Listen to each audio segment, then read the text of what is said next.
Financial markets పై పట్టు సాధించాలనుకునే వాళ్ళు Revanth conduct చేసే వెబినార్ కోసం ఈ నెంబర్ కి కాల్ చేయండి. ప్రేక్షకులకి మీ రామచంద్రమూర్తి నమస్కారాలు. ఇవాళ ఆర్బీఐ మనకి ఒక మంచి శుభవార్త చెప్పింది. ఏంటంటే ఈఎంఐస్ మనందరం కూడా తీసుకోవటం అనేది నిత్య జీవితంలో ఒక భాగం అయిపోయింది. లోన్ ఏదో రకంగా మనం పర్సనల్ లోన్ అవనివ్వండి, హౌసింగ్ లోన్, కార్ లోన్ ఏదో ఒకటి తీసుకుంటాం. అయితే ఒక్కొక్కసారి మన యొక్క ఫైనాన్షియల్ కండిషన్స్ బాగాలేక జాబ్స్ పోవటమో లేకపోతే బిజినెస్ సరిగ్గా చేయలేకపోవటమో వీటి వల్ల మనం లోన్స్ సరిగ్గా కట్టలేని పరిస్థితిలో ఉంటాం. ఇలాంటి టైంలో మనకి లోన్ ఇచ్చిన వాళ్ళందరూ కూడా మన మీద తీవ్రంగా ఒత్తిడి చేస్తారు. అలాంటి కేసులు చాలా చాలా జరిగినాయి. మన కళ్ళ ముందే వాళ్ళు చనిపోవటాలు జరిగినాయి.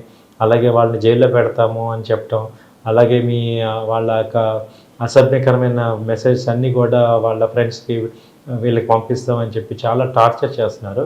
ఇలాంటి వాళ్ళన్నిటికీ కూడా ఈ ఆర్బీఐ ఒక పరిష్కారం చెప్పింది. ఏదైతే ఈఎంఐ కట్టకపోతే అదేమీ క్రిమినల్ కేసు అయితే కాదు. కాబట్టి మిమ్మల్ని జైల్లో వేయటం కానీ, మీ దగ్గర మిమ్మల్ని అసభ్యంగా ప్రవర్తించడం కానీ, లేకపోతే మిమ్మల్ని అందరి ముందు మిమ్మల్ని ఒక దోషిలా చూడటం కానీ చేయకూడదు అనే దాన్ని చాలా క్లియర్గా చెప్పింది. వాళ్ళకి ఏమి ఇచ్చిందంటే, మీరు కావాలంటే అసెట్ కస్టోడియన్ చేసుకోండి, దాన్ని వేలం వేసుకోండి, లేదంటే వాళ్ళ దగ్గర ఏదైనా ల్యాండ్ లిక్విడిటీ ఉంటే చేసుకోవచ్చు, కానీ అంతేగాని వాళ్ళని వ్యక్తిగతంగా వాళ్ళని ఎటువంటి హెరాస్మెంట్ చేయకూడదు అనేది చాలా క్లియర్గా ఇచ్చింది.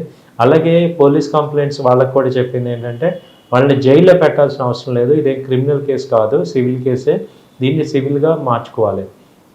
దీన్ని మనం పాజిటివ్గా తీసుకొని ఎవరైతే ఎప్పుడైతే మనకి లోన్స్ కట్టలేని సందర్భాలు ఉన్నప్పుడు మీరు ఏం చెప్తున్నారంటే, వాళ్ళు బ్యాంక్ వాళ్ళ దగ్గరికి వెళ్ళండి. మీరు మధ్యవర్తులతో కాకుండా డైరెక్ట్గా బ్యాంక్ వాళ్ళ దగ్గరికి వెళ్ళి మీ పరిస్థితి అంతా వివరించి వాళ్ళని రిక్వెస్ట్ చేసుకోవచ్చు. ఇలా ఉంది, నాకు ఒక మారటోరియం కానీ, లేకపోతే టైం పెంచుకోవటం కానీ, ఇంట్రెస్ట్ రేట్ తగ్గించుకోవటం కానీ, లేకపోతే కట్టే అమౌంట్ ఎక్కువ కట్టలేను కాబట్టి ఇంకా తగ్గించుకొని టైము గ్యాప్ తీసుకోవటం ద్వారా ఈఎంఐ తగ్గించుకోవటం, ఇలాంటి అవకాశాలు ఆప్షన్స్లో మీరు ఏదో ఒకటి సెలెక్ట్ చేసుకొని బ్యాంక్ వాళ్ళతోనే డీల్ చేసుకోవాలంటే మంచిది అనేది చెప్తున్నారు.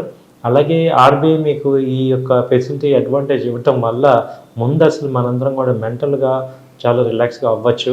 ఎందుకంటే 90% పీపుల్ అందరూ కూడా లోన్స్ ఎగ్గొడతామని ఉండదు, వాళ్ళందరూ తీసుకొని కట్టదామనే ఉంటుంది. కాబట్టి 90% ప్రజలందరికీ కూడా ఏంటంటే ఇది ఒక మంచి పరిణామం. సో ఎవరైనా మిమ్మల్ని జైల్లో పెడతాం, మిమ్మల్ని అన్న వాళ్ళందరికీ కూడా అలాంటివి ఏమీ చెల్లదు. పోలీస్ కేసులు పెడదామన్నా అవిటు వీగిపోతాయి అనేది ఆర్బీఐ చాలా క్లియర్గా ఇచ్చింది. అయితే ఏంటంటే, మనకి ఈ లోన్స్ సకాలంలో చెల్లించుకోకపోతే మన యొక్క క్రెడిట్ స్కోర్ మీద ప్రభావం చూపిస్తుంది. అదేమవుతుందంటే ఉత్తర నెక్స్ట్ టైం ఎప్పుడైనా లోన్స్ తీసుకోవాలంటే ఏ బ్యాంకు కూడా లోన్ ఇవ్వదు. అదొకటి గుర్తు పెట్టుకోవాలి. దీనికి ఇంకా ఏంటంటే సొల్యూషన్, మనం పర్సనల్ లోన్ కానీ ఏదైనా వెహికల్ లోన్ కానీ తీసుకునే ముందే 1-2 సార్లు ఆలోచించుకోండి. ఈ లోన్ నేను కట్టగలనా లేదా, నాకు అసలు కెపాసిటీ ఉందా అని ఆలోచించండి. మేజర్గా క్రెడిట్ కార్డ్స్ అనేవి చాలా పర్సనల్ లోన్ కన్నా కూడా దారుణం ఏంటంటే క్రెడిట్ కార్డ్స్.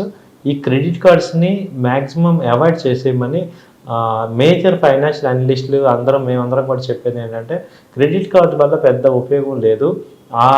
దాని మీద ఇంట్రెస్ట్ ఎక్కువ ఉంటుంది, దాని మీద సిబిల్ స్కోర్ చాలా ఎఫెక్ట్ అవుతుంది. కాబట్టి పర్సనల్ లోన్ ఏదైనా కావాలన్నా పర్సనల్ లోన్ తీసుకోండి, కానీ క్రెడిట్ కార్డ్స్ వాడితే ఎక్కువ డ్యామేజ్ అయిపోతుంది మన ఫైనాన్షియల్ అంతా అనేది మీకు కూడా అర్థమవుతుంది. కాబట్టి క్రెడిట్ కార్డ్స్ జోలికి వెళ్ళకుండా పర్సనల్ లోన్ ఏదైనా ఇప్పుడైనా సరే ఎవరైనా క్రెడిట్ కార్డ్స్ విపరీతంగా ఖర్చులు అవుతున్నప్పుడు పర్సనల్ లోన్స్ తీసుకొని అవన్నీ కూడా మీరు కట్టేసేసి క్లీనప్ చేసుకోవాల్సిందిగా కోరుతున్నాం. ఎందుకంటే ఫైనాన్షియల్ డిసిప్లిన్ చాలా ఇంపార్టెంట్ మనకి. సో ఆన్ టైం పేమెంట్స్ ఇవన్నీ కూడా మనకి చాలా హెల్ప్ చేస్తాయి. సో ఈ ఆర్బీఐ ఇచ్చిన గైడ్లైన్స్ని మీరు పాజిటివ్గా తీసుకొని మీ యొక్క ఫైనాన్షియల్ కండిషన్స్ అన్నీ కూడా మార్చుకొని ఒక హెల్దీ ఫైనాన్షియల్ స్ట్రెంగ్త్ మీ అందరికీ రావాలని కోరుకుంటూ సెలవు తీసుకుంటాం.